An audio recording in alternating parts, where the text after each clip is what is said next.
morning, good afternoon, and if coming home from working a long 9 to 5, I hope you're having a great one as we bring to another BodySlam post show, this time for Survivor Series War Games 2026, held at Petco Park in San Diego, California. The last time that the Padres had seen a win inside of that park was against the losing to the Dodgers, and since then it's just been great times in California, especially for Los Angeles. It's nice to see, Joe Musgrove. It's nice to see all the Padre players trying to come out and everything, but it's very funny to see Padre fans wearing the jersey during a wrestling event of all things. But of course, my name is Rami Afif. I am your host here. It was a very, very long 4 matches for a Survivor Series event. I was watching Survivor Series 98 earlier, and just so many matches. You're like, wow, that's pretty crazy. And nowadays we don't even get that same feel. But yes, it's me, your boy. Joining me is Max Denenberg, the absolute GOAT, workhorse that he is, constantly with the highs and lows, the post shows, anything he get his hands on, he's gonna go out there. Even the movie theaters, you'll probably see him in Philly at a movie theater stepping out, being like, "Now listen, Thanks. Wicked 2, that's good, that's good." But of course, Max, my friend, how are you doing? Doing good. Thanks, Rami, for an amazing intro. Yeah, it was. I'm just happy I was here. As I was telling Rami before, I was here close to 2 a.m. 2 weeks ago, or last weekend, talking on a post show. So, even though this was a significantly worse show, am very pleased to be with you at a reasonable time of the day. I'm not tired. I'm not exhausted. I'm high energy because it's only 10 o'clock East Coast time. So I am pretty happy. But yeah, I'll tell you this before we can get into the show. There are usually so many commercials during these shows. It felt like they were like 20 times more commercials during the show, because it would be like the match is over and then here's the video package for the match. And then they cut to ads. They came back from the ads, 4 more WWE ads, like Xavier Woods commercial or Xfinity commercial. I was like, holy crap. Like, it is only 4 matches. They are dragging it out all the way to be a 3-hour show for 4 matches. Truly, because of course, we know that the women are going to go 40 minutes to an hour with their side of the action, and then of course the next match would be have to take some time with it, which of course was Dominic Mysterio and John Cena. John Cena's final matchup in his final rivalry matchup and final pay-per-view matchup against somebody who is quote unquote the future of the business. And when we get into that, I'm so happy to finally start talking that big praise about it. But of course, we got it kicked off with the women's War Games match. And like you mentioned before the show had begun, it was pitch black, of course. It was pitch black as soon as the match ended, but it was, of course, bright as the lights can be in Petco Park. I love the way that the setup was, but it was just so funny seeing a baseball park being used in that type of way. Um, and of course, the long ramp as well. What were your thoughts on the long ramp? Of course, making its return for what, a third, a fourth, fifth consecutive SummerSlam year? Yeah, I feel again. Petco Park is my favorite ballpark. I've been in watching baseball, so I love the ballpark. I'll say this: I have been to a show where I went to Hell in a Cell 2015, and I was sat 4th row ringside, and you could barely see what was going on in the ring, and I was 4th row ringside at Hell in a Cell, so I really can't imagine that 90%, if that, of the audience even saw what was going on in the ring, because it's just tough when you're in person with the cage and everything, especially 2 cages. I just I don't know know. if there were many great seats in the house. So I don't know. I think from my perspective, if I look cool on TV, the fireworks and the light show, it looked cool. I just don't know if it was like the greatest in-person experience for fans who, like, if you're sitting in the rafters there, I mean, even like there's some spots like close to the ring, I was like, I don't know if they're seeing anything either. Like, even when like green shirt guy, he sat like right in between the 2 rings. I was like, is that even like a good view of what was going on? So I was like thinking more of the in-person experience, because I experienced that being so close to Hell in a Cell and I could barely see what was going on. So it's a confounding in-person experience. I probably assume. Surely, and especially with the nosebleeds that I was looking at, like it's funny as hell because you look at the nosebleeds and like you can barely even see like the war game setup and whatnot. Like it looks like everybody's ants down there. I feel like the only thing those nosebleed seats saw was Io Sky jumping off the Yeah, cage, and then that person who we saw at the end of the event climb over. Well, like it's such a weird like setup that they did, and to the way that they wanted to fit the ballpark, of course. But come on, those seats are already high enough when we watch baseball, but we can see the full setup. We could see, batter, pitcher, third yeah, base, second base, first base, all of that stuff. When you have a wrestling ring there at a cage, that's not really helpful for a lot of people in those nosebleeds, of course. yeah.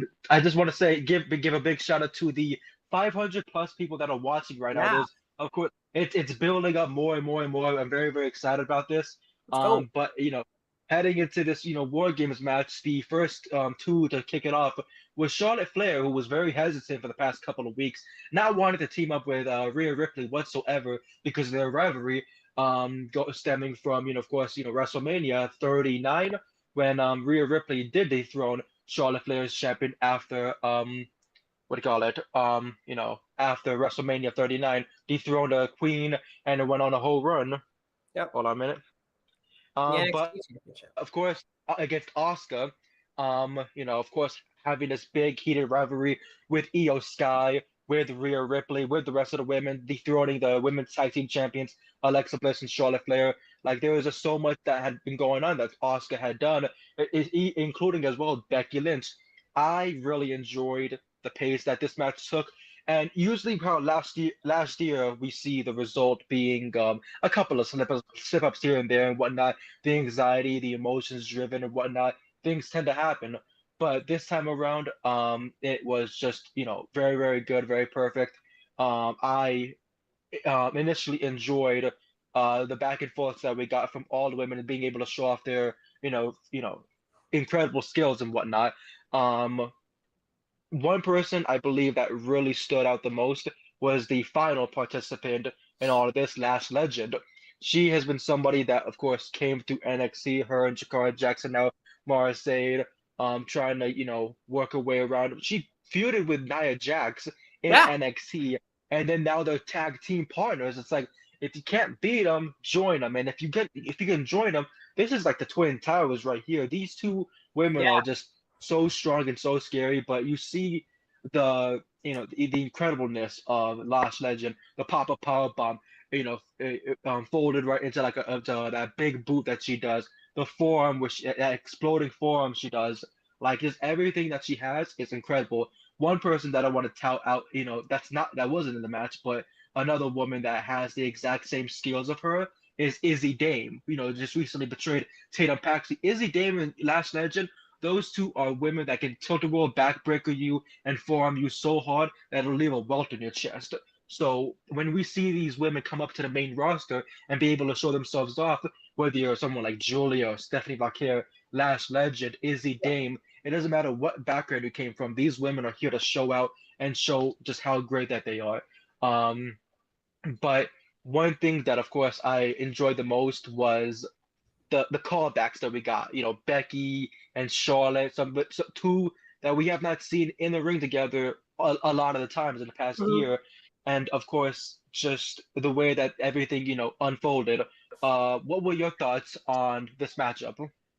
I thought it was fine. I would say it got good once Lash got into the match. I thought that's when the match was really now. Yeah, that's when all 10 women were in the ring together.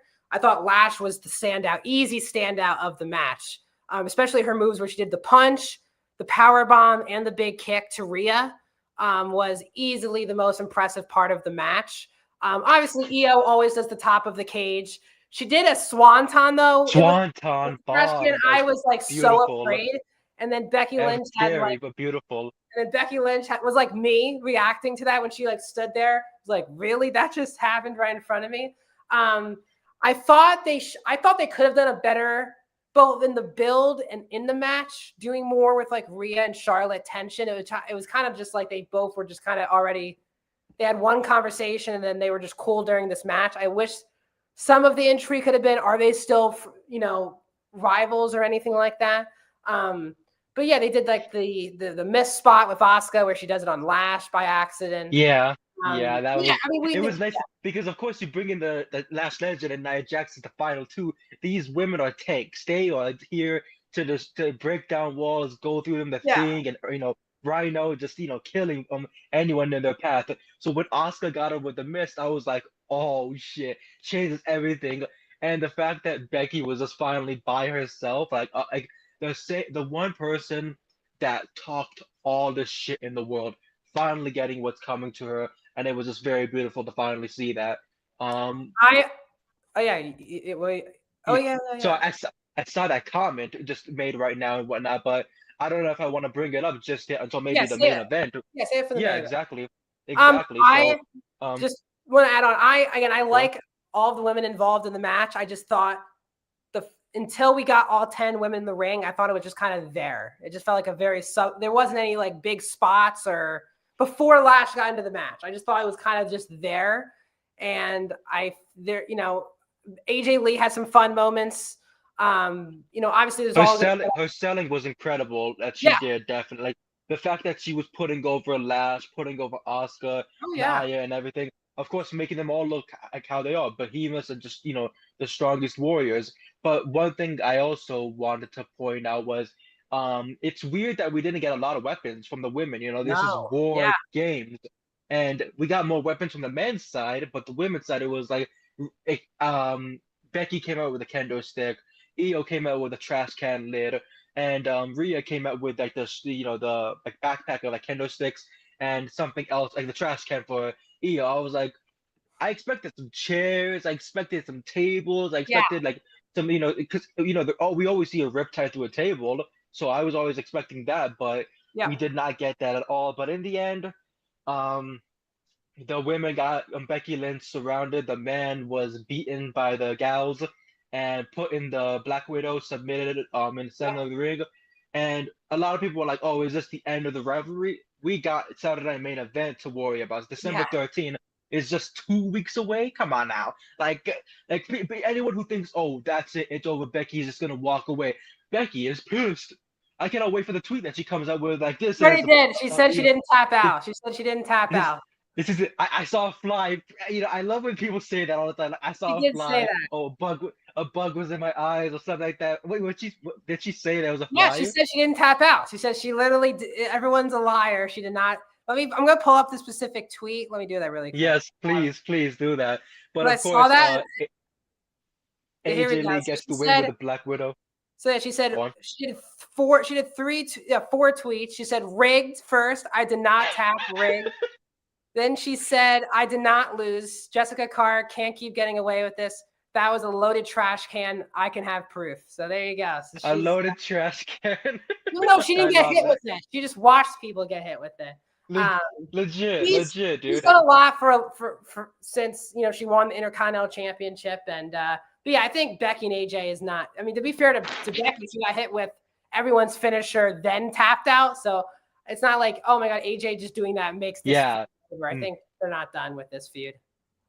Another thing I wanted to point out was that you are my witness. I was pushing so freaking hard for Maxine Dupree to win that Women's Yeah, Intercontinental Championship, and when she did, my God, I felt like I was raised to the clouds. I was levitated by God, and God told me, "Motherfucker, you are Mystic Rami." And I'm like, I know, I am. Like that was the perfect moment to get, and this was another perfect moment to capture because you don't need a championship on the line between these two. They're both legends in their own. Like yeah, you see Becky Lynch main evented WrestleMania. You see AJ Lee transcended the women for at that time because without her we wouldn't have been able to get that boost of NXT's women like Emma and Paige and yep, Charlotte Flair, Becky Lynch, Bayley, Sasha Banks, all those women getting more of a bigger push because of AJ going down there and oh then yeah, going up to the main roster when she did retire. And then we got the longest title reign at that time, Divas champion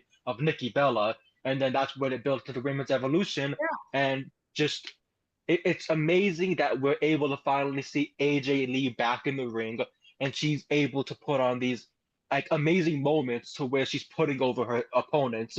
and still able to shine very big because we all want her to win. Like 99.9% of her matches, she should definitely always win, even if it's like against like the only two people, three people I would say that I'd be like, I don't think that she should beat them.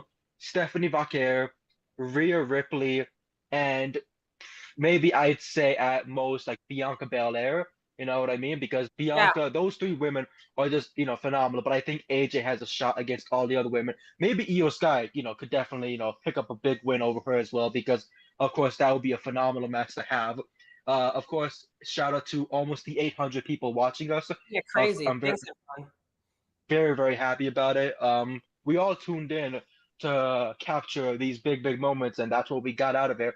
I think that, of course, Rhea tries her best to go after that women's world championship. Same thing with EO, you know what I mean? The women are all gonna be pushing back for gold. I don't know what happened with Charlotte and Alexa because they were happy about the run, they were happy about the reign. We don't know if they're gonna get a continuation for those two. I If was anything, thinking the same go on. thing. Like, sorry, I was thinking the same thing as you. I was like, we need tag teams. They just don't book tag teams. I was like, it's whenever they put these teams together and then they lose the title, it's always a breakup feud. I think they should stay together. I don't think there's any need for I Charlotte think so too. and Alexa to go solo at this point. And I don't want them to set up some freaking stupid tournament to be like, oh, we need to book the next contender Oh for Oscar and Kyrie. Don't God. do that because I already know the finals would be Lyra and Bailey against Charlotte and Alexa, and it'll be like, please God, don't do this. Like the next match we're gonna bring up something that's happening afterwards that's not helping anybody's case, and Sure. that's how we fill it in. They go to commercial break, giving the promotion for WrestleMania, Royal Rumble, Oh my. Sizzlers, Hooters, whatever you got to give it to. Yeah. But then we get into the next matchup, the men's Intercontinental Heavyweight Championship. I used to always love when Gunther said that, or all the old Yeah. time legends. Like it was always good because it says Intercontinental Heavyweight Championship. Like I Right. had that title growing. I had the '07 version, like the black strap and whatnot. I had that as a kid. I defended it and lost every time. So like that's becoming a 5, 6 time champion. Does that? You know what I mean? Like nobody can No. stop me. But so we get Dominic Mysterio, the former Intercontinental Champion, the current AAA Mega Champion, stepping into this one, the final rivalry and the final pay-per-view matchup of John Cena's illustrious career. I Yeah. wanted to sob because I'm just like I've watched Cena, like I've told you. I My first ever John Cena match was over a burned VHS tape. Like, when you film something over and whatnot. My dad had a VHS tape of South Park Bigger, Louder, and Uncut the movie. And he got that same tape and taped over WrestleMania 20, where John Cena fought The Big Show. And I thought, holy crap, The Big Show. That's such a wild, unique name. 7 foot Yeah. giant. But what else could be unique besides John Cena lifting him up in Madison Square Garden, dropping him after the brass knuckles and getting that big win. That was the first moment I ever had with wrestling, Crazy. and that was like the best moment ever. Like, I think I was 5 or 6 years old, and my dad put that VHS tape on, and I was like, I'm enthralled. That was the most beautiful thing ever. Yeah. And so being able to see John Cena make that entrance, almost trip over everybody, get down to the ring, I was just like, my God, like I'm so glad that I was able to watch his whole career the Yeah. way that I have. Even in the bad years, even in some of the years where I was like, God damn, I'm tired of this guy. Even though my first ever email was teamcnation00 at redacted.com. I'm not gonna give it out because probably somebody might find it and be like, I'm gonna find his Facebook info from like 20 years ago. Like it's not Yeah. my email anymore, but it was used to be back then. But we get John Cena in there, Dominic Mysterio. But Dominic Mysterio coming out with Raquel Rodriguez and Roxanne Perez. I was like, whoa, what the hell? Like, what's going on That's here? when I knew Liv Um, was coming out. That's exactly what I knew. I was like, this is yes, weird. This is different. like the early report that was sent into the BodySlamNet chat. We're not gonna shout out the person who does it because they keep stealing news from us. But of course, we see that report and we're like, hmm, that might be very, very exciting. That might be something very big. Yeah. Raquel and Roxanne, they get involved after Dominic scared the hell out of us. After seeing what Penta went through on Monday with his, shoulder and neck, Dominic Mysterio basically mimics that, gets us all scared for our lives. Roxanne and Raquel hit their finishers. He hits the 619 frog splash, kick out. Mhm. Referee gets booted out after the attitude adjustment and all and the bash into the referee. We get Finn Balor and JD McDonough with JD McFunko Pop in the ring and whatnot. And as they try to take out Cena, they can't. They get hit with the double attitude adjustment. I was like, beautiful, because I watched what WrestleMania 25. I love, and not like two, like WrestleMania 24 is my first ever one, but 25 is my second ever one watching it live. And when I saw that double attitude adjustment from Edge and Big Show, I was like, holy crap, this guy's like cool. Seeing it one last time, because that's the only time we'll ever see it. Ludwig Kaiser is not in Gunther's corner, and we all know Gunther will be the final opponent in Cena's career. Yeah. But if there's no Ludwig Kaiser, you can't do the double attitude adjustment. That was the perfect spot to hold it at. And it was so perfect too. It was so good. I think the last time he did it just as good as that, which is J&J Security back in 2015. I'm like, it Yeah. took 10 freaking years, like freaking crazy stuff here. But then referee gets booted out, STF, um championship gets brought in. There's so much that was happening. And Yep. then we hear the music. Liv Morgan's music. She comes down there. I'm just like, oh my God. I think she was wearing like something Christina Aguilera related and whatnot because I feel like the top was like very like like rocking that type of style because she Yeah. just came up with that almost that look similarly, but I could be wrong. I would have all the like the diva stance respectfully in my comments and everything saying, "Go fuck yourself, pal. You don't No. know shit." No. Like No. my No. No. No. but No. it gets that way. It gets that way. That's life. But Okay. then Liv Morgan smacks Dominic Mysterio. I'm just like, oh my God, like what's going on here? Please don't tell me the betrayal's happening. And then she jumps into John's arms like she's AJ Lee, and then does the same look that he did at Elimination Chamber this past year when he turned heel for the Dwayne. And I was like, oh my God, like this is. And when she hit that low blow, got it the 619, hit the championship 1, 2, 3. Perfect. Perfect. Because I told you this about a month and a half ago, whenever we did our last post show together.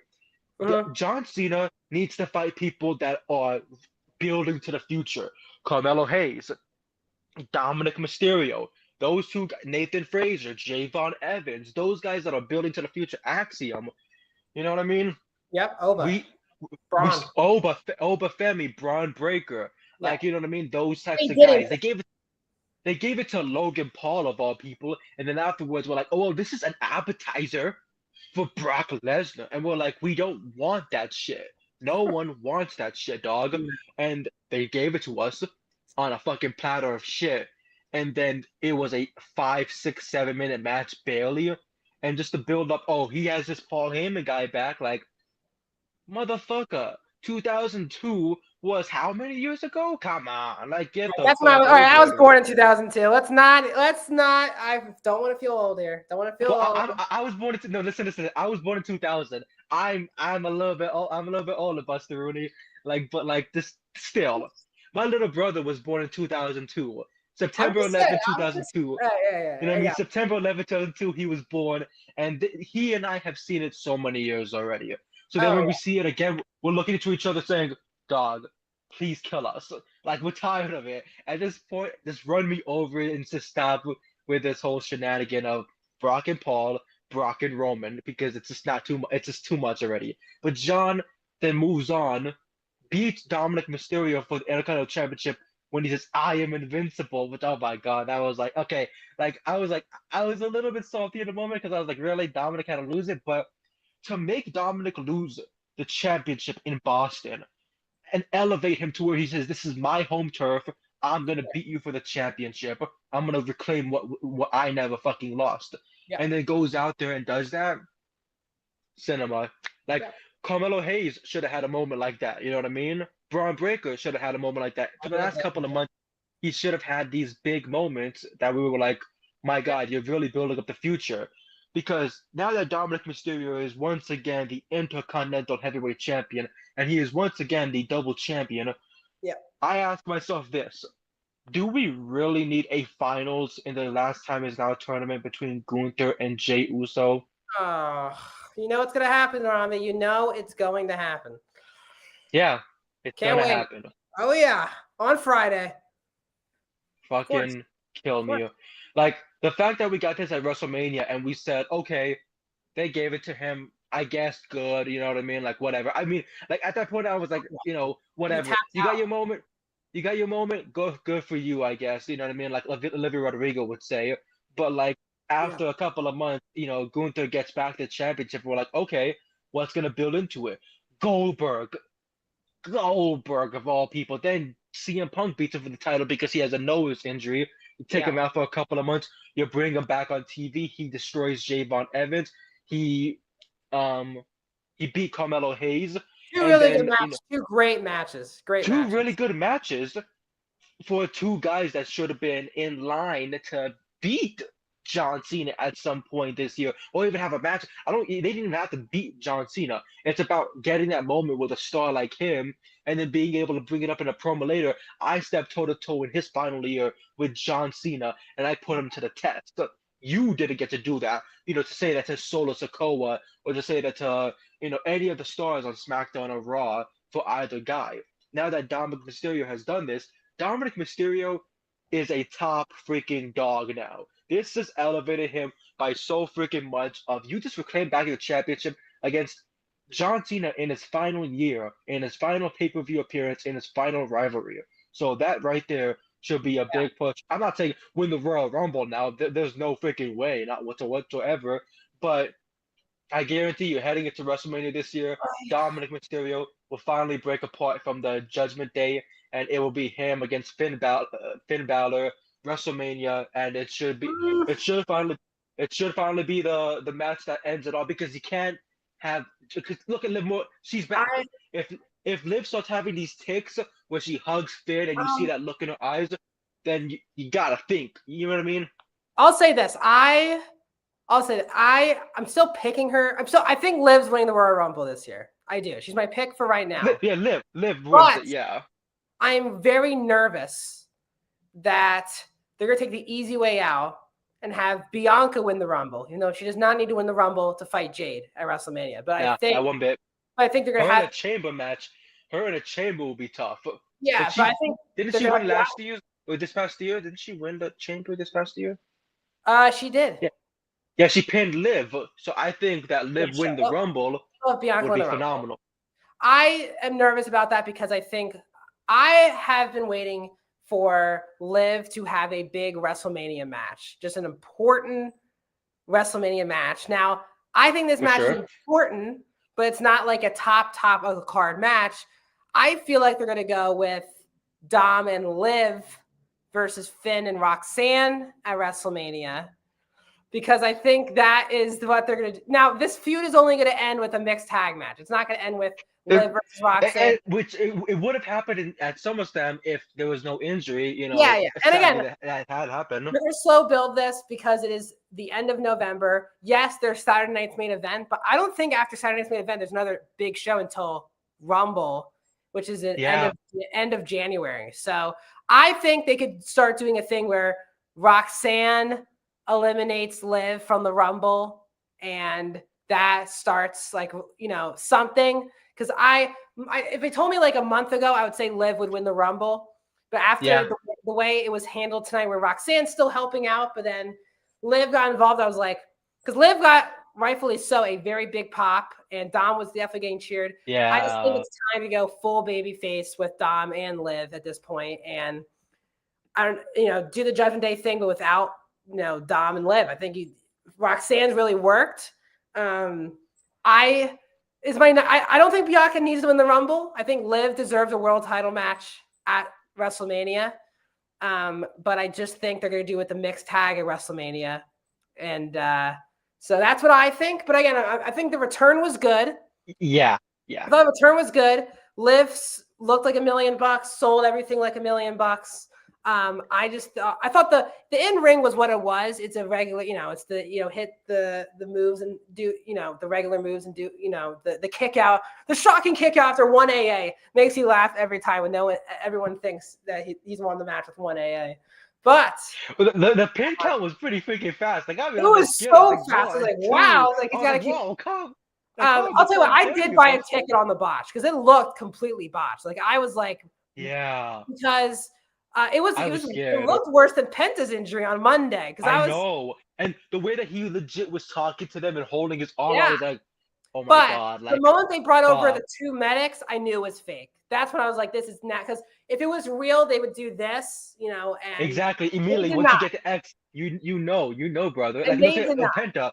Penta, they do up the X Oh from and yeah. everything, so they threw off the match immediately. I watched the VPN, brother. You know what I mean? But Like, yeah, and again, I'm not a John Cena person, but I give yeah, full respect for him taking the Raquel and Roxanne's finisher. I thought that must have been. I was that thinking was about this amazing. being Roxanne and Raquel. Like, oh my God, I'm hitting my big move on John Cena in his last pay-per-view match. Like now, when everyone thinks of the last match, they're thinking of us hitting our finishing moves on Cena. I think that was a cool, Exactly. really cool moment for sure. Every single one of them got that big shining moment, and I'm Yeah, very happy about it. Finn got to be part of that. JD got to have yeah, his big head, slammed against. that's right. Raquel and Roxanne, got to shine bright, and Dominic Mysterio and Liv got to stand tall at the end of the night, especially in Dom's, hometown. Like that's all you really for Dominic Mysterio, of course, growing up. Yeah, That's all he wanted is to be able to win in your hometown, and especially winning at Petco Park a few months ago during baseball season. He had the Intercontinental Championship wrapped around his yeah. waist while he wore his jersey, and threw out that first pitch. A I couple months later, he's yeah. beaten an all-time legend. Like, come on, he did what the Padres couldn't do to Clayton Kershaw. He did what the Padres couldn't do to the Los Angeles Dodgers. He I did what? Come on, come I knew on, you were back gonna to do this. back I World knew you were gonna Series do this, champion. Rami. I knew it. I And guess love what? You it. can say I whatever have to. say whatever you want. I'll add in here. I Hold think on. Cena is gonna win his last match. He has to. I think He has to. the better story is Gunther retiring people, where this would be the second person he retires in the same year. I think that's an Right? interesting story. Like then he can be the one who retires Randy Orton, or he could be the one who retires AJ Styles. All these particular things. That's an interesting story. But The new legend killer. You know what I yes, mean? well, he's like could be the real. I mean, Orton wasn't retiring people. He was definitely injuring old. He was not retiring Yeah. He was people. punk kicking RVD, Mick Yeah, Foley, Dusty Rhodes. Like that's it. but He was just they were making appearances and he was just taking them out.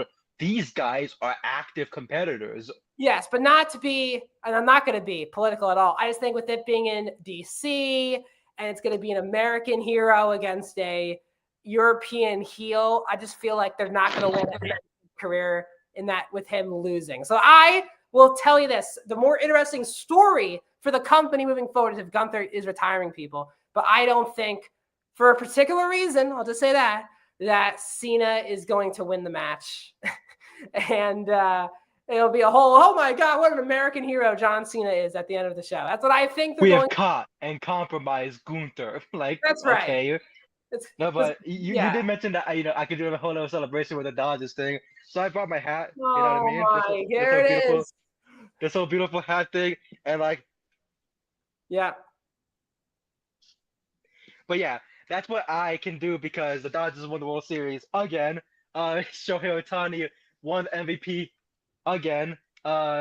Wrestling is pretty cool on the other side again. And you know what I mean, but like not really tonight.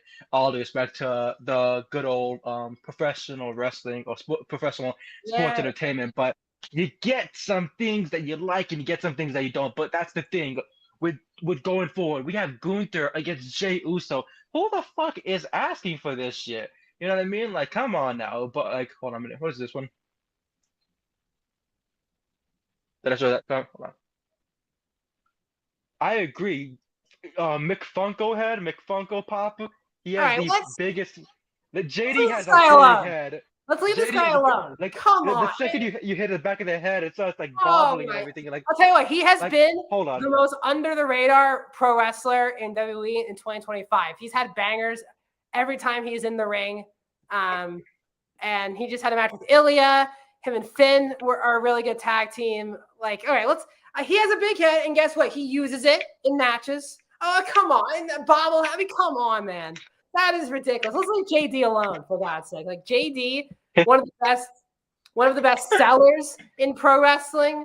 He took hey, you know what, Rami? He took your favorite move. He took the double AA. So let's just leave the guy alone. He did. if I could bring up my Hideo Nomo bobblehead, I'll freaking take it out any day of the week. So once I see McFunko head, McBobblehead, I'm gonna do it without a doubt, without a doubt. But of course, heading into our next match, Yeah. Stephanie Vaquer versus Nikki Bella for the WWE Women's World Championship. You know, they've been feuding for 2, 3 weeks now. Nikki Bella turned her back on Stephanie Vaquer following her win over Raquel Rodriguez. Stephanie Vaquer, that is, Yeah. her win over Raquel Rodriguez. And since then, she's done nothing. And I say this in the most respectful way possible, but they did not help Nikki Bella whatsoever.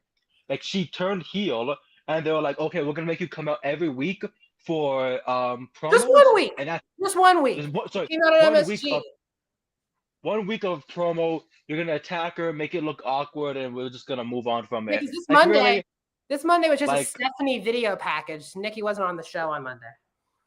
literally, exactly. Like come on now. Like they helped her with nothing. They didn't do anything for her, and Yeah. then it felt like this match. The first half, of course, was what do you call it?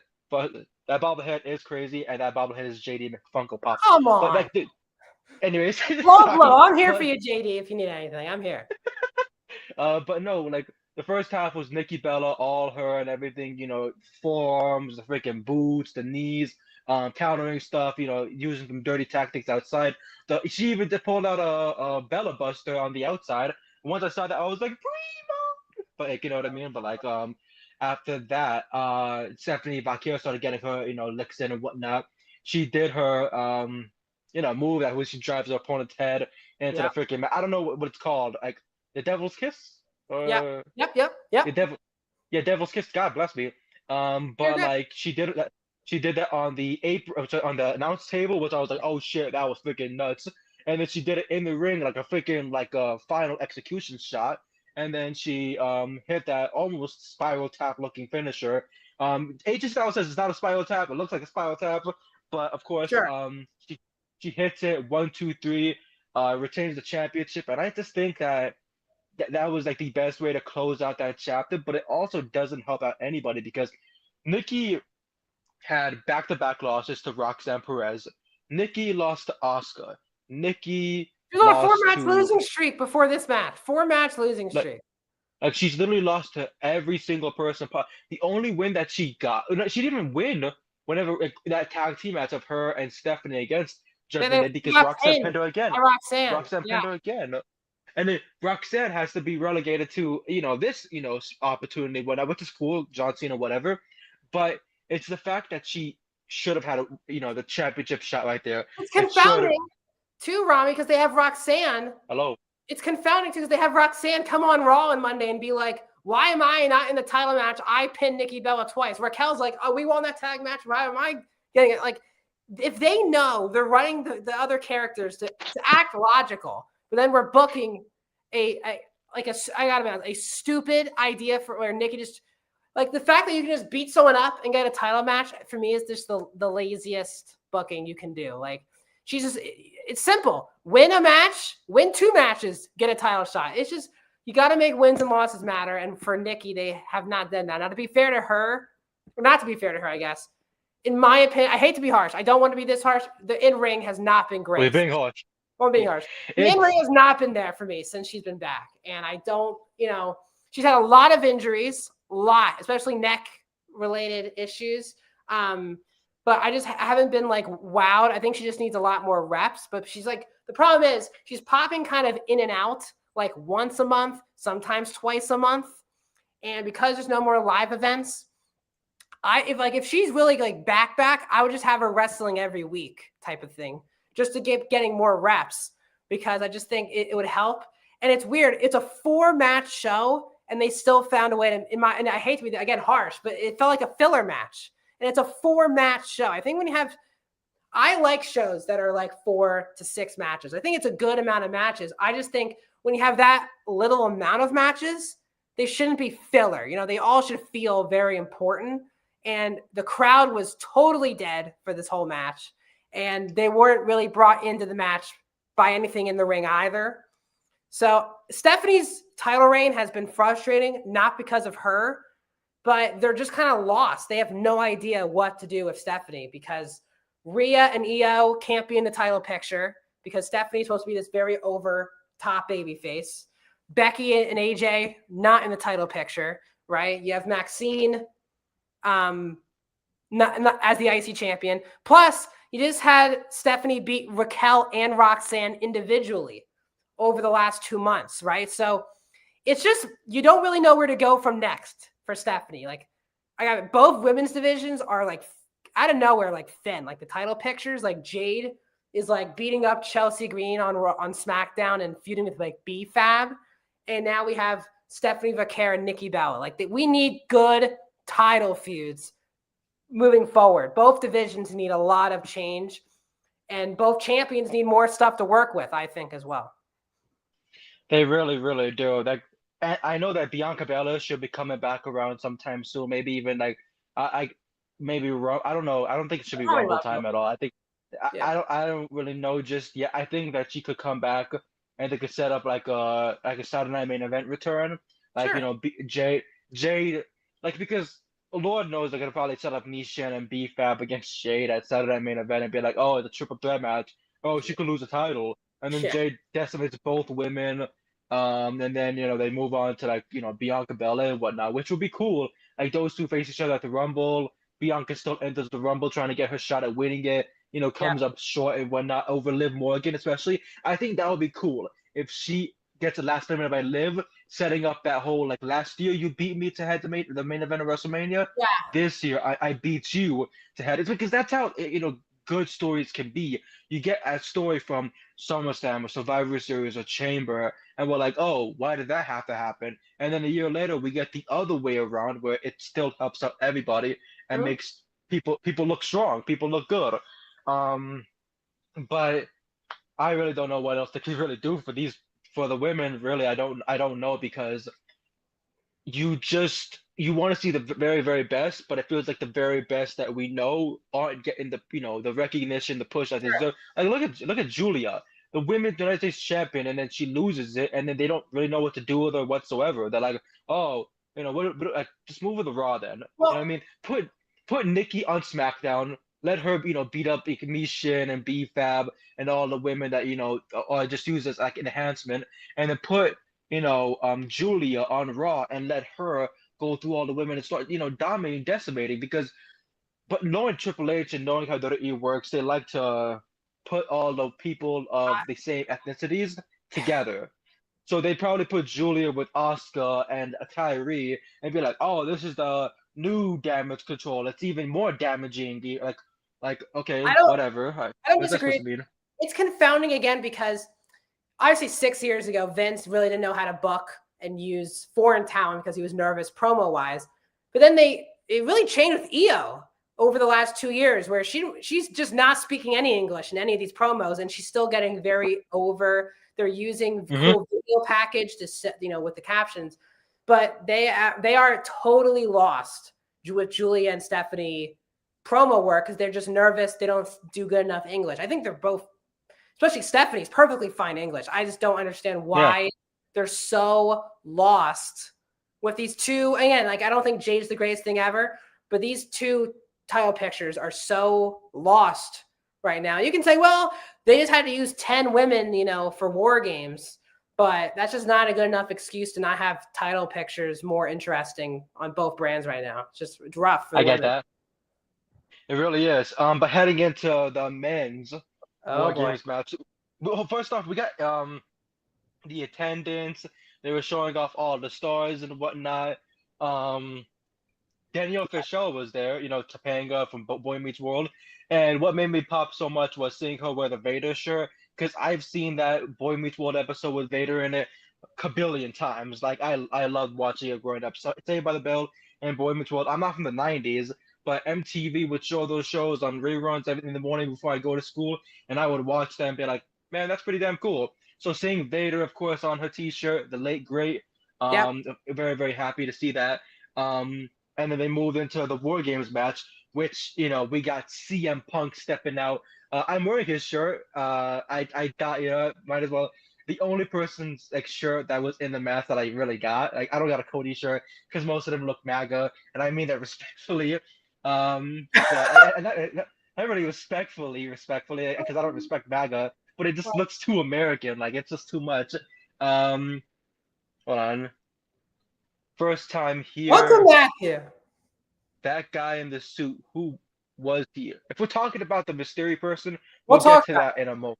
We'll talk about that in a second. But we By got the way, CM Punk stepping.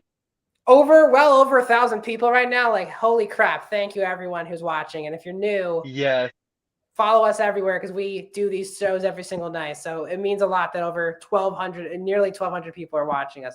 Definitely since I've been here at BodySlam, this is the most amount of people. I don't, by the way, Dawson. I do not rock with main event. we don't. I don't think none of us rock Especially, for minute. I love Dawson so much. That's my boy. You're like my man, I my don't rock man. with him, especially because in the middle of a War Games match, they stopped wrestling for 3 minutes to do the entrance back The again. yeet, I was the so yeet. annoyed Oh my during god. it. Okay, it made no sense. No, And then it was funny. Like Michael Cole was like, "Oh my god, CM Punk's has a chair." He's just like, "Oh my god, he'll fight someone." Then CM Punk's playing the air guitar, and then I was like, "What the hell is going on?" That's what I couldn't think. I couldn't stop thinking about during Jey Uso redoing the entrance in the middle, and it was 4-on-4 at this point, Rami. It was 4-on-4.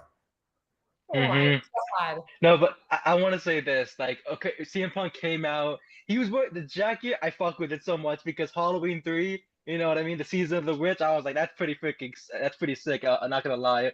Um, I used to hate it years ago, but I was like, that's pretty cool. And then Yeah. Braun Breaker come out. Oh Braun yeah. Breaker, I think he was like rocking some like, of course the Steiners and whatnot with that jacket because it really gave off that vibe. Either that or Road Warriors, but I don't Yep. want to say the wrong thing, and all of a sudden I get a shocking through my chest out of nowhere to my back. Oh my But I'm just, I'm just saying, you never know. There could be a freaking sniper right there aiming through my window, All right, blasting well, my we head don't, or open. not that. All right, come on. All right, I don't need to be We witness to never, that. I don't know, man. That could happen. I don't need to be But like, witness to that. we get those two in the ring. I love that when CM Punk is getting his ass whooped the whole freaking time by Braun Breaker, and they're like, "Oh, who's the next man up? It's gonna be from Team Breaker." And Drew's music hit. I was like, the biggest hater in the world. Was like, "Oh fuck, I get to beat the shit out of this guy." Like, Yep. it was great. Oh, hold on. The jacket. Oh my god, I love it. I love it. But no. Then Cody Rhodes gets into the action. CM Punk gets a little bit of busted open over there. I was like, oh my god, like that looked nasty. Then we got Jimmy Uso in there. He got Claymored. I vividly remember the very quick Claymore to Jimmy Uso. I was like, oh, he's dead. Yep. Then Logan Paul came in. Jey Uso, Brock Lesnar. Brock Lesnar killed Roman Reigns to the announce table. Yeah. Um, I was like, all right, For the typical 60th fashion. time, probably, because we've seen this how many freaking times? I know. I've seen that spot 50 million times already. So Jesus then, Christ. um, they do. I like the spots, of course, where Bronson Reed was, tsunami everybody, getting up on Great that moment. top rope, Yeah. hitting it beautiful times. Yep. Um, Yep. and thanks for covering that. I'm forced to. We Besides that, cover it all. We cover it all here, but like, we we literally everything pro we wrestling is here. yeah, like literally, there's even independent wrestling, hell, midget wrestling. We got you on lock, brother. Like you know what I mean. I don't know if that's an offensive word, but you know what I mean. We're going with it. But like then everybody's all in the mix. Crazy stuff is happening. Chairs being thrown. Braun Breaker almost injured his neck very badly. That was a very scary spot. The Doomsday device that they ran. I was like, golly, don't let that happen. Like he's an Energizer Bunny. You know what I mean? Braun Breaker is the Energizer Bunny. He does not know when to stop. And so when he even tries to flip himself out of these spots, it's like, brother, don't try to kill yourself now. But we're reaching towards the end. Everybody's in the mix of the action. Brock Lesnar gets taken out. Roman Reigns is trying to, get back into the mix. Then he gets wiped out. Cody gets wiped out. Then the final men are Braun Breaker and CM Punk. The first two guys that started off were the same guys that end it, Yeah. but it came with interference. It came with interference from a hooded figure who hit this super kick and that curb stomp. Everyone was like, "Oh, Seth Rollins." I'm like, brother, are you fucking dumb? Like, come on, like all due respect, whoever it is, if it's Austin Theory or whoever, like here, let's go back. Like that, was Austin Theory the mystery guy? Yes. Yes. this guy put. I bet it was Seth or Dean. I don't know. Really? I think John. Really? I think John Moxley has a contract with a place called All Elite Wrestling. You know, I he just fought on Wednesday. He's when fighting his I best friend on Wednesday. Like, when I went to WrestleMania 40 here it was not Randy Orton. When I went to WrestleMania 40 in Philadelphia, and when Seth came out for the Shield and came out with the Shield music, Rami, in the main event of WrestleMania with Cody and oh my God, the Shield's coming out. Everyone around me was like, oh my God, Dean Ambrose is back. And I literally had to say, everyone, he's not coming. Like, dude, he is so Mr. AW. Like he's like, people have no, I hate to be this, people have no idea. Okay. None. They live sometimes in a dream world. Moxley's is doing pretty good work in my opinion in AEW. But yeah, I think it's definitely Austin. Moxley is doing his greatest work in AEW. As one person said on Daily DDT, John Moxley is a wrestling genius. Like, you know what I mean? Like, that guy has been doing some of the best work, and now we got the Continental Classic where he's been able to show off even more stuff from the young talent to his best friends to just anyone that steps in his freaking way. Like, it's great time. So if anyone, I don't know why people would think, oh, he just competed on Wednesday. Yeah, he's gonna be just jumping ship to like Montez Ford. I don't think so. No, it's definitely Max. Max, this is for you. Max, when do you think they will reveal who the man in black in the suit was? Probably this week. I don't think they're going to wait that long on this. I think it's definitely Austin Theory. Braun Strowman, by the way, doing better ratings than SmackDown on Friday nights after the show. Yeah, so, dude. Like, it's so funny too because like he has some like troll title headlines on his episodes. Like there was the one that they did in Chicago, and it's like the best in the world. We're like, dude, come on! Like he's like, oh yeah, the best hot dogs in the world, brother. I'm like, really? Like people think CM Punk when they think that. Who was the mystery person said by Corey Hayes? Austin Theory is a very big, highly touted name that's being pushed as that guy. And honestly, if you see how the way that he do that super kick and that curb stomp, it could very well be. It was a very jacked individual. It was a very jacked individual. And we know that Theory's jacked before he did, get wiped out off TV. His show is doing better than AEW, not SmackDown. Oh yeah, sorry, AEW. Sorry, that's my mistake. But yes, Braun Strowman show doing very well on the 10 o'clock Friday night. But I was gonna say, Theory makes sense because he was rumored to and reported on. Why was everyone? By the way, Corey's not the first person to say this. Everyone was saying this on Twitter, and I was like, "What? Oh my God!" Everyone, geez. Popping bottles. Oh my God. This is what everyone's looking at. This guy is in a full black, and this is what everyone's looking at. Is okay. Well, I guess this is where we are. But I was saying, Theory was reported to be a part of when they originally were doing this match. He was supposed to be on. Yeah, Dave Meltzer said the heel side. I'll be popping bottles. Oh my! Champagne. What is this turning into?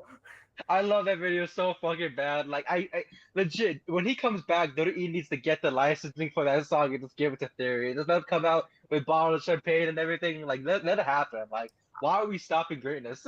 But yeah, so again, Theory was supposed to be on the heel side, the Vision side of this War Games like months ago. And Meltzer reported, and then other top reporters also confirmed that it was originally part of the plan.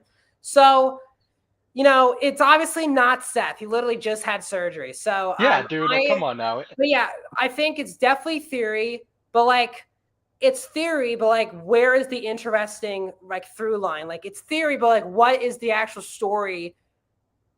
That's what's interesting. Is what's next for obviously Braun pinned Punk, which is going to be important because Braun that's Saturday main event match. Braun should have the match against Punk, and again. People might hate me for this. Braun should absolutely win the world title. He shouldn't be losing these big matches. He should be, because I don't think, sadly, based on after this show, I think there's a good chance Roman. Oh God, I think all my wrestling friends say this. What are your thoughts on Braun versus Punk is Mania? Do you think, Rami? Do you think there's a good chance Roman's winning the Rumble this year? No, not one bit. Because people are now saying this, and I cannot believe that would happen. Now, because I don't think Roman, first of all, needs a world title match on these shows. I think you can do Braun Roman totally fine without the title. But if the storyline is Braun pinned Punk, so now Braun gets the world title match, that eliminates Braun from winning the Rumble, right? Because if he loses to Punk, then wins the Rumble, that would kind of be stupid. So if Braun's going to face Punk before the Rumble, I would have Braun win. But then it leaves open who would win the Royal Rumble. You know what I mean? And Roman has been setting up, oh my God, it's Punk or Cody I'm just very frustrated by the direction at the very end of the show. But I'm happy with Braun pinning Punk. That was my favorite part about the match. Yes. Needed to happen. Need Braun to be like, I'm getting a world title shot now. And let's just get the Braun champion thing into full gear here, in my opinion. I would like to see Braun Breaker win the world championship. I would.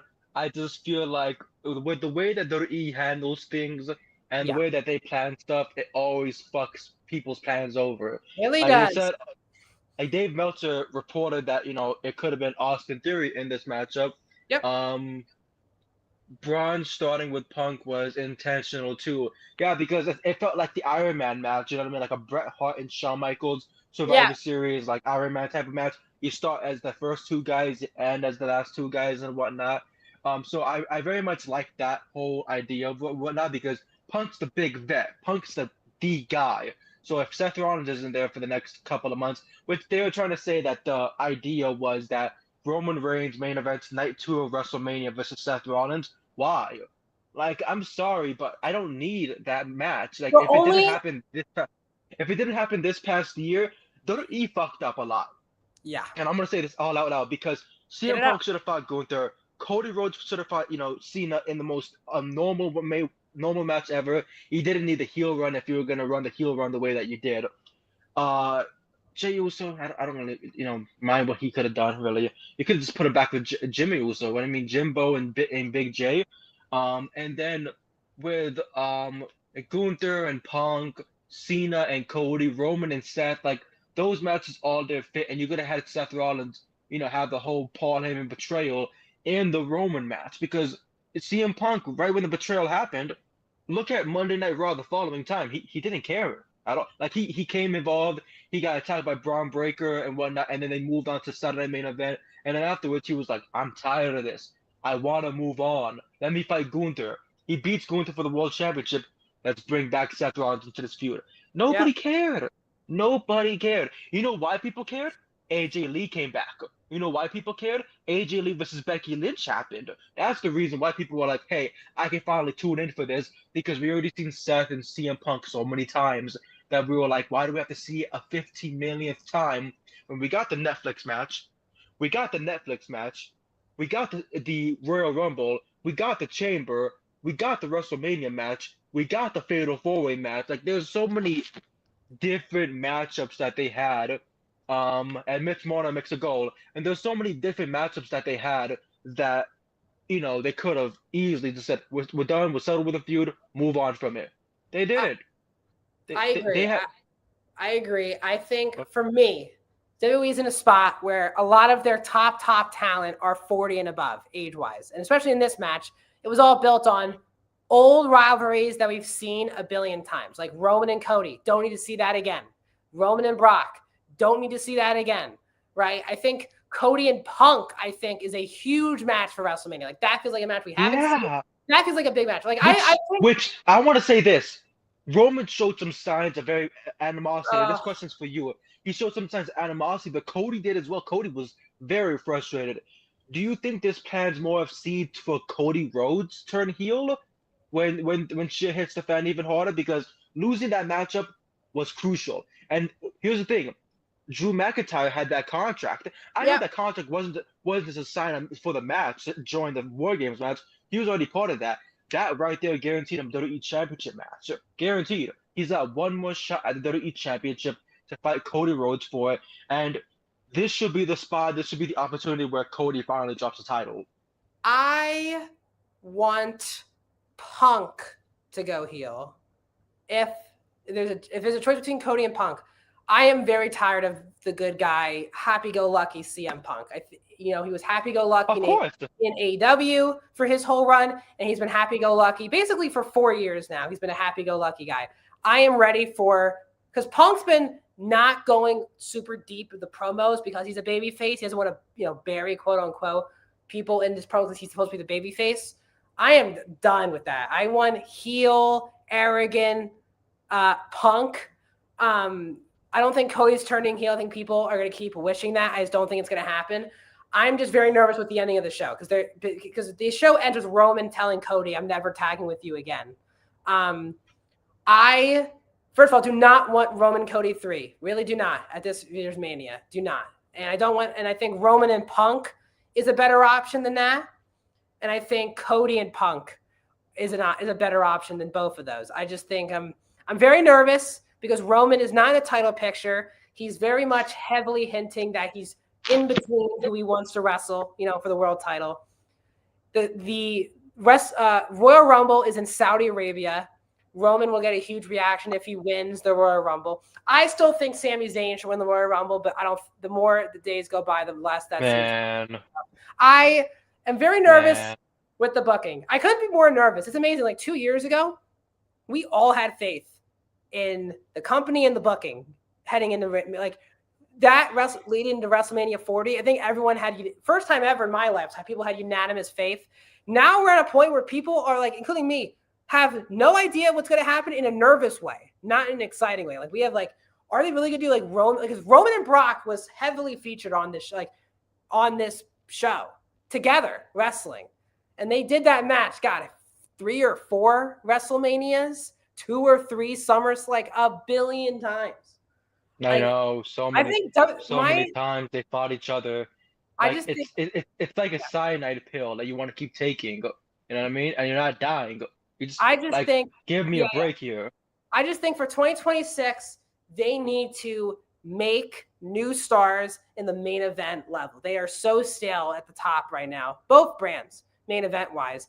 I am ready for like a Braun Breaker to be a top guy, and Obafemi to be a top guy, and Javon Evans to be one of the top guys, and JC Jane and Roxanne Perez, people like this, to be at the top of the card because they are kind of running out of matches now. Because they've done Roman and Usos against people, and they've done, Cody and Roman. They've done all these matches before. I just think you need to establish young, new stars. Yeah, these top people are in their 40s to 50s at this point.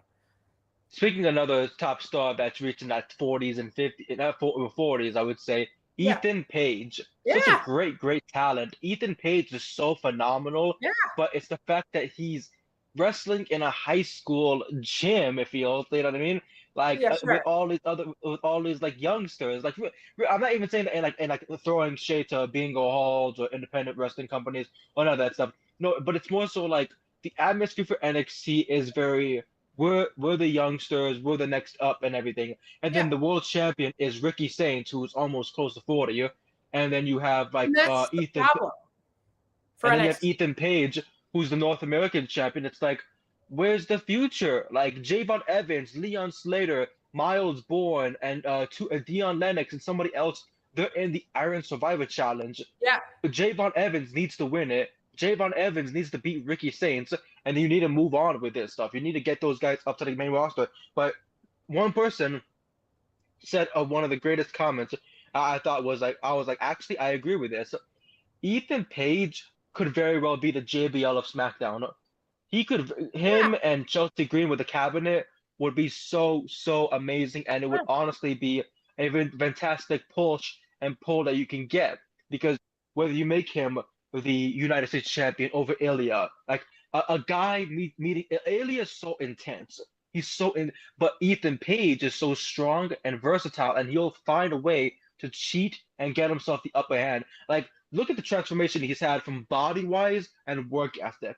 He's juiced himself up, boosted himself up so much that the guy that we saw from TNA to AEW to WWE is complete different chapters of his career, and he's doing such great work. He's in his close to his 40s or in his 40s and whatnot, and that's a guy that I see that can very well be a good world champion in the future. But then we see these guys who are in that age, and people are like, "Oh, 40 is the new prime." Somebody said. Yeah. If that was the case, why has LA Knight been like literally lowered down so much? And they're like, "Hey, he should win the Money in the Bank, but Damian Priest will." And I have nothing against Damian Priest. Damian Priest is one of my absolute favorites. Punishment Martinez, I was a massive fan of in Ring of Honor. But if they were giving it to Damian, and then the following year they gave it to Drew McIntyre just to lose it Yeah. in that same night. They don't build a Money in the Bank like they used to, where the future star is going to be the face of the company, like how Seth Rollins had been, or Bryan Danielson had been, or Edge had been. Like there was certain people who cashed in the Money in the Bank, and then we saw them transcend themselves and get into this big picture. That's not happening whatsoever. Javon Evans, great. Leon Slater for TNA, he's so great. Even the women are doing such a fantastic job. Kaylani Jordan carried the TNA brand while they were dealing with so much. She wanted to carry the knockouts. She had a pretty good Yeah. run. Lost to Lei Ying Lee, and I'm like, okay, cool. But when she gets to that main roster, they're gonna treat her the same way they treated Roxanne Perez. They're gonna treat her the same way that they treated all the other talent. We build you up, and then we make you win your first week or first 2 weeks and lose. And then imagine And what then NXT is gonna look like, right, Rami? Because like we're talking about all these people, like like, for example, like Oba, Javon in particular, right? Well, and Trick. They all need to be done with NXT. But here's the other thing, right? If you're looking at like Trick, especially, like Trick is done. Like, see ya. Like he should not be so done.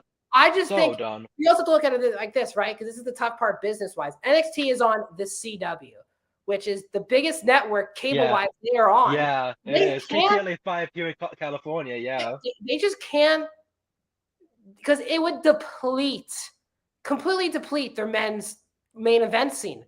Because I agree, because I think Ricky's going to beat Oba on. I think they're going to have Oba lose again on Saturday. Yeah. If that happens, they right? gotta.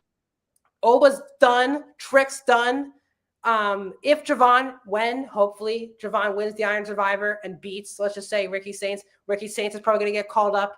They just don't have a lot of top male main event talent at this point.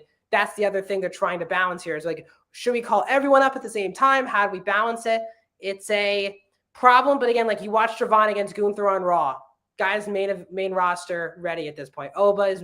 If Oba was in the Royal Rumble, I would pick him to win because I think Oba's a guy who should dominate when he gets called up and not be like an underdog babyface. Like Oba should be like squashing people on the main roster. Do you know what I mean? Like, Yeah. I just think, like how Braun Breaker got brought in and how he was having those like 3 5-second matches. Yeah. Spear, just dominate. That's how Oba Femi is. Oba Femi is like levels ahead of everybody. So it's just, I don't know. I want youth and I want these people to be top main event talent so quickly. But and you're right. I just don't think they're going in that direction. I think they're making Roman fighting for the world title, one of them at WrestleMania. And that to me is just honestly not interesting. It just is, it's not. Roman should be nowhere near the title picture. He's been there, done that. I think at this point, Roman just needs to be putting over people. He's still very much part-time. Like he shows up for like 2 or 3 weeks and then gets hurt, goes off and does something for 2 months, then comes back for 2 or 3 weeks. I just, that's how I feel. I'm frustrated. I want them. They never explained that. They never explained his sleeve. Did he get like a tattoo or something? Or was he like Roman? Yeah. Did they ever explain? Like, remember when he came back, he had like a black sleeve. And then like tonight, did he have that black sleeve still, or? Yeah. He did? Yeah. Dude, right? I'm blind. I'm blind, dude. I didn't realize there was even a difference. I had no idea. Maybe I'm wrong. I don't know. No, look at us. Our brains are thinking like, what the fuck's going on here? No, but because on when he returned on Monday Night Raw, he had like that black sleeve. And people were like, oh, did he get a tattoo? Did he get injured? Something like that. And then tonight, I don't think I saw a black sleeve. I don't think I did. I don't know if I saw. I don't know if there was a black. I'll look right now while you're talking. I didn't think. There was. But like no, like this event really did not help anybody. I mean, it helped Braun Breaker, yes. Stephanie Valkyria moves on. Dominic Mysterio was the biggest star of the night because, of course, beating John Cena is like the biggest accomplishment. It's like defeating The Undertaker at WrestleMania. You beat this guy in his last freaking pay-per-view match, that's it. That's it. You're massive as hell. Yeah. And then the women's War Games, another fun year of, the women face, taking over. But we got to have a year where the heels win. You know what I mean? The women heels need to finally win one, I believe next year at least. If you can. We also need just stories for both War Games matches. Like I want to say this. There are no stories. War Games next year. We don't need War Games next year. We need to bring back the traditional Survivor Series 5-on-5 elimination matches. Because when I saw Team Sammy versus Team Solo last night, I was like, what happened to this? what happened to the place I love? What happened to the cool like Survivor Series matchups Yeah. that we would have? I grew up and I got to see that 30-man that Andre the Giant Memorial Battle Royal where Claudio Castagnoli threw over the Big Show, Paul White, and got the big win at WrestleMania 30, and I was like, man, that's awesome. How can they build up from that? The following year, I think Baron Corbin won it, and I was like, oh, okay. No, And then Big Show after, won it on the pre-show in so Santa Clara. Yeah. Big Show won it. Who Yeah, else Corbin won was it? the year after, which was a good thing at that time because he was an NXT superstar at that time. So that was a Matt big win. Hardy. Matt Hardy won it. Like freaking Jay Uso won it. Like there was so many people Lashley that might have won. won it. Like, who knows, dude? Lashley won it. He didn't compete at WrestleMania and said, "I want out of the company." People were like, "Wow, he's so selfish." For what? If I and I remember the same interview he threw that same year, Lashley said, "I want to main event WrestleMania next year." And then when he saw that the plans were Cody Rhodes goes back to the main event of WrestleMania, he was like, "Dude, I'm gone." Like there's literally no freaking way for me to even do anything big here. The event elevated Breaker and AJ in terms of stories. And Yeah.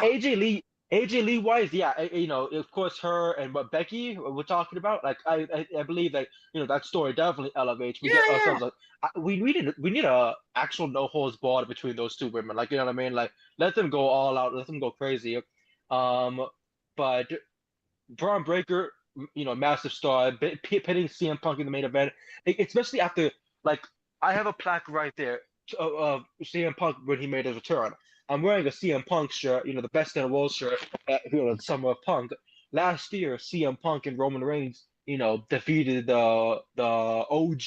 Oh, sorry, they defeated like the new bloodline or whatever. All right, cool. But then this year, him taking that pin, taking that loss, it's big because Braun Breaker is the future. They say Braun's the future. They say Dominic Mysterio is the future. They say Carmelo Hayes is the future.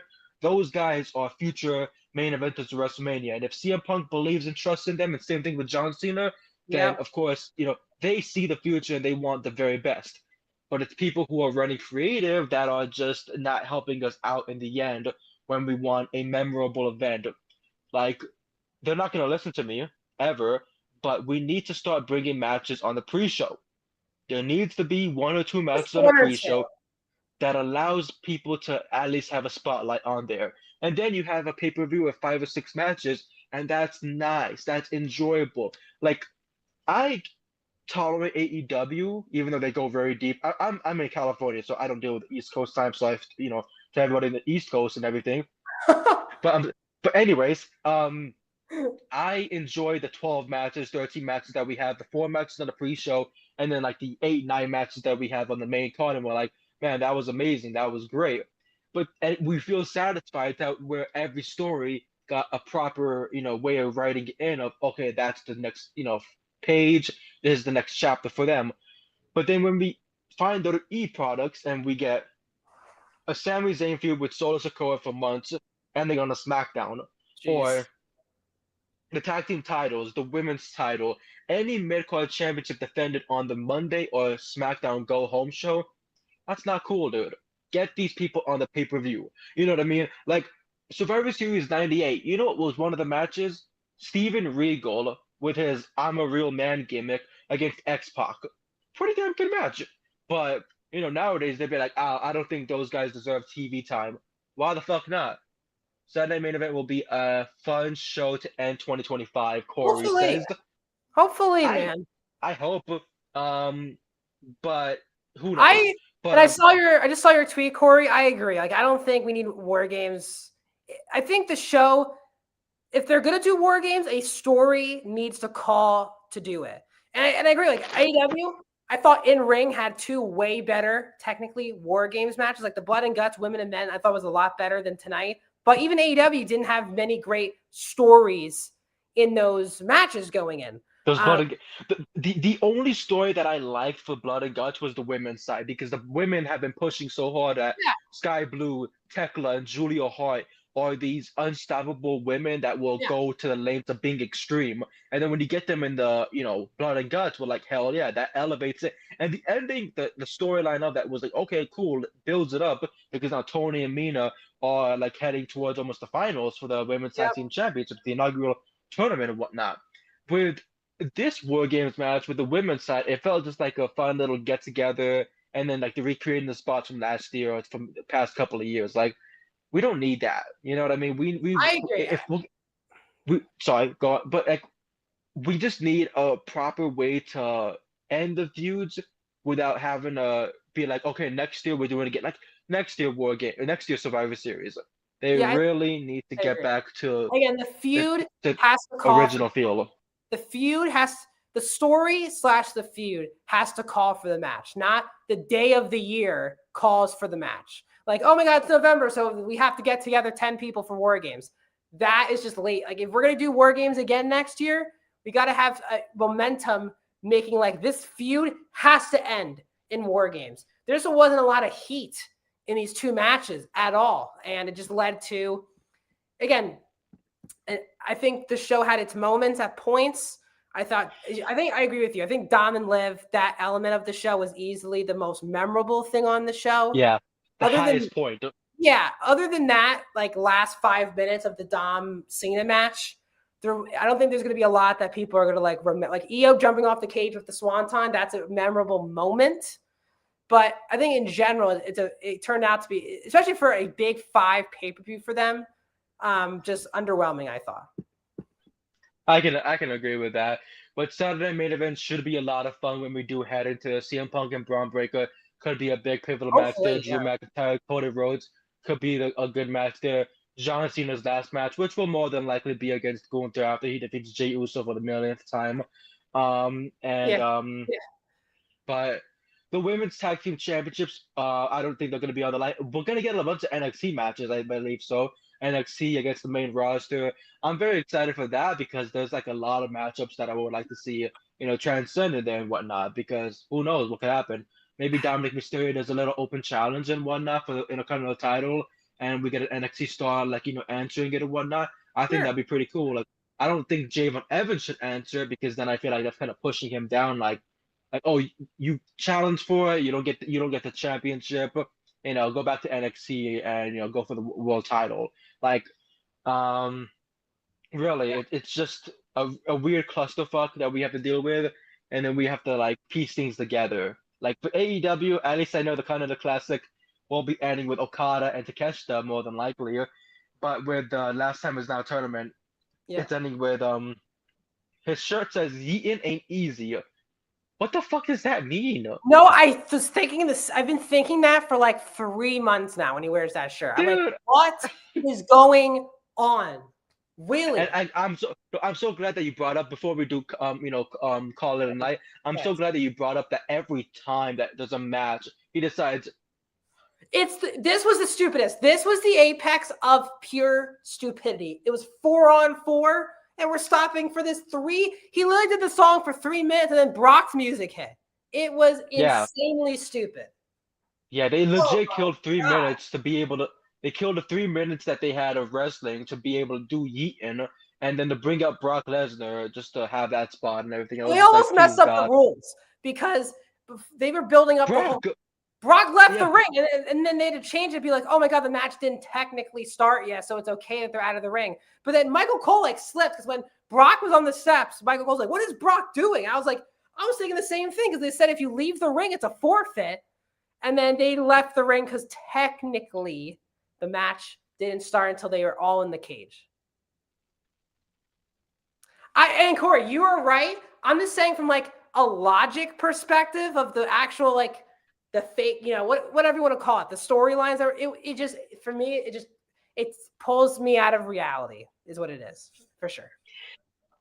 I don't like that every match has to include the whole let's repeat it, let's do the whole repeat every single time. Like I don't need that. Like if you did it on the pay-per-views, like Yeah, only the pay-per-views, I'd be like, okay, cool. It's like a little pay-per-view special thing, whatever, cool, whatever. But to yeah. do it on Monday, Friday, Monday, Friday, Monday, Friday, Sunday, like, dude, well, sorry, Saturday, dude, dog, stop, like, fucking stop, please, like, respectfully.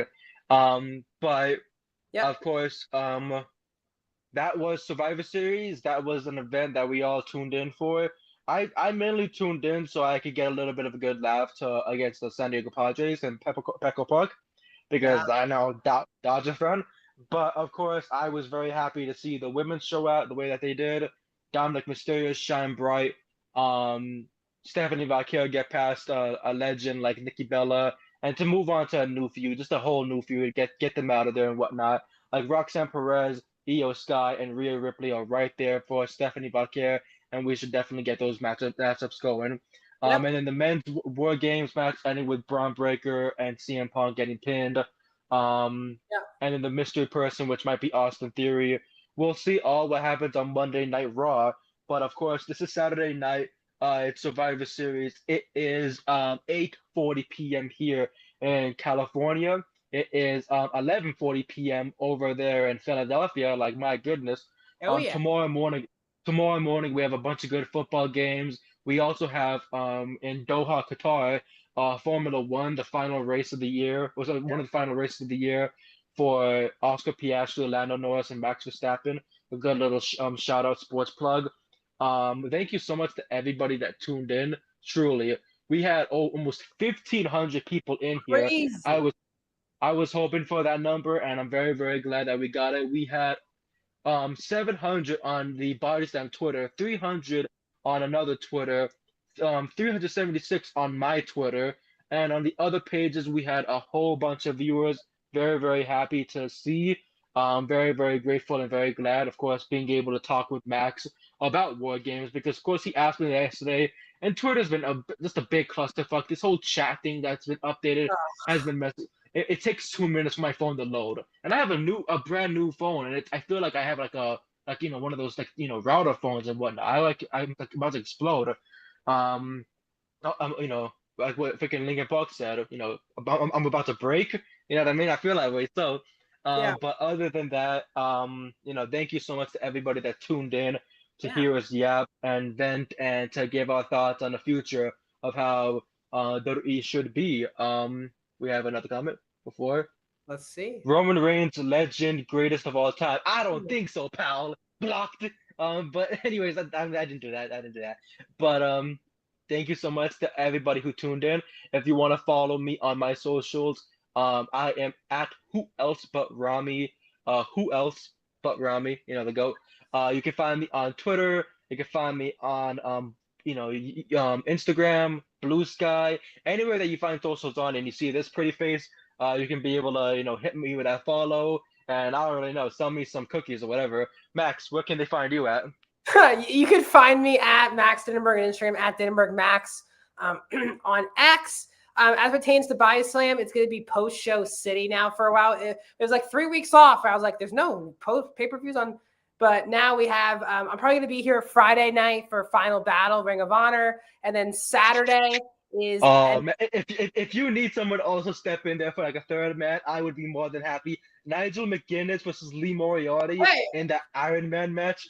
Oh, so perfect. I haven't told anyone, I'm for sure, because I watch every Ring of Honor show, so I assumed I would be the only person watching the show. But if you're watching, I'm down to have you back for Friday. Oh, I would be more than happy for that. Oh hell yeah, brother! And then Saturday I'll be doing also the post show for NXT Deadline. So we'll see what happens.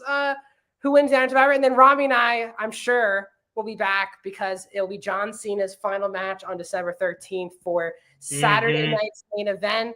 And then Black Hawk and sorry, yeah, you go. Sorry. I need to cop a John Cena shirt when that match does happen. I need to represent for that one final matchup and everything. Just because you got to do that too. I don't know why, but you got to do that too. You got to find a shirt. Well, I haven't had a John Cena shirt since I was 12 years old, so we'll see if I can. I haven't had one since I was like 7. So get to it, Paul. And also Black Hawk and I will be doing the post show for what is it at World's End, excuse me, on December 27th. Black Hawk and I also have a podcast every Friday where we talk all things Japanese wrestling. So someone said thanks for covering WWE. We also cover on that show New Japan, Stardom, Marigold, and Noah. So if you like Japanese wrestling, that is free. And as Rami said to begin the show, I do the highs and lows basically every night of the week. If it's Raw, SmackDown, NXT, Dynamite, Collision. I couldn't do SmackDown. I was too busy last night, but I'll be back with a highs and lows for Raw this upcoming Monday. And yeah, busy times in pro wrestling because we're at the end of the year. And also, Black Hawk and I, we talked about it. We were doing a live post show for Wrestle Kingdom on January 4th. So, because I don't sleep those days, because it's the only Japanese shows I stay up live for, because it's kind of like my WrestleMania is Wrestle Yeah, Kingdom. dude. So we'll be up at like 7, 8 in the morning doing a live post show following Wrestle Kingdom on January 4th. So busy times over the next month or so heading into 2026, Rami. We're almost at that point. So excited. 2026 is going to be a massive, massive year. I cannot wait to see what unfolds and everything. WrestleMania, where's it supposed to be this upcoming year? Vegas, Vegas right? again. Vegas again. I'm just an hour away from there. Who knows? Maybe I will be, just around in town. Oh, And okay. everything. I'm legit right there and everything. I just like, I could even walk there if I wanted to, but like it's easy. But not actually easy. But like, I would love to, of course, see the festivity. I'm not going to WrestleMania. I would literally have to sell both my kidneys and then my little You have brother's to go to the kidneys as well. casino and win huge, and then go to WrestleMania if you're Like going to do that. dog, no. Like I'm gonna go to there's this place called like I don't know like this burger joint. They have a burger called like the Heart Attack. I'd Okay. rather go eat 3 of those than to go to WrestleMania. Like my goodness, but no, I cannot wait for 2026.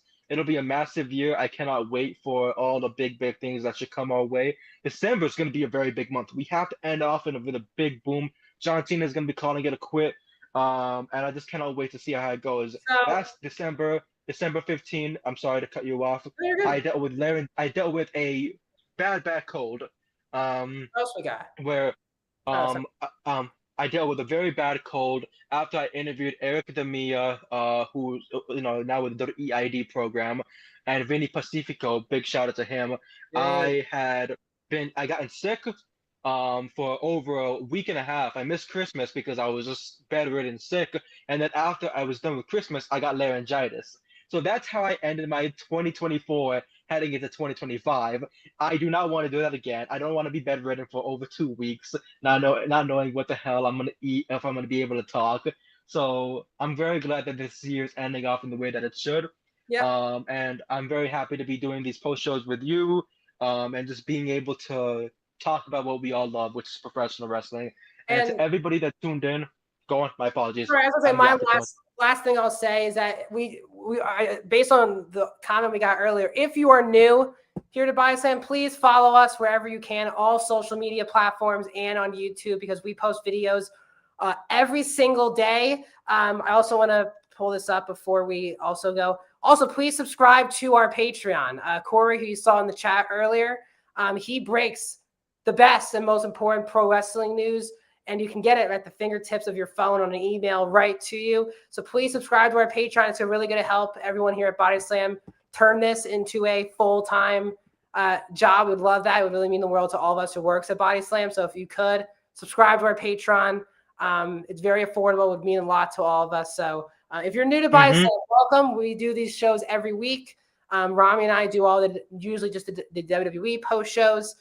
We have a blast, but just unbelievable that nearly 1,500 people watched us talk wrestling. Just means the world to me as someone who just started this year into I love wrestling my whole life, but finally doing it for this. It means a lot to me that this many people watched Rami and I talk. So thanks everyone for such a fun Saturday night. Exactly. Thank you so much to everybody that tuned in. We will be back next time, December 13th, for the last time is now John Cena's retirement match. And we will cover every single thing about that show from start to finish, and then give our thoughts about what should happen in the future now that John Cena will be hanging up the jorts and the sneakers. But thank you so much to everybody. You can follow me on my socials, Who Else But Rami, and all of my stuff. And of course, we will be here next time. Thank you so much. This has been another BodySlam.net post show. If you're waking up, hope you have a good morning. If you're having a good day, hope you have a good afternoon. If you're having a good night, hope you have a great one. As we bring to you another one. And of course, thank you so much to everybody that tuned in. We will see you next time.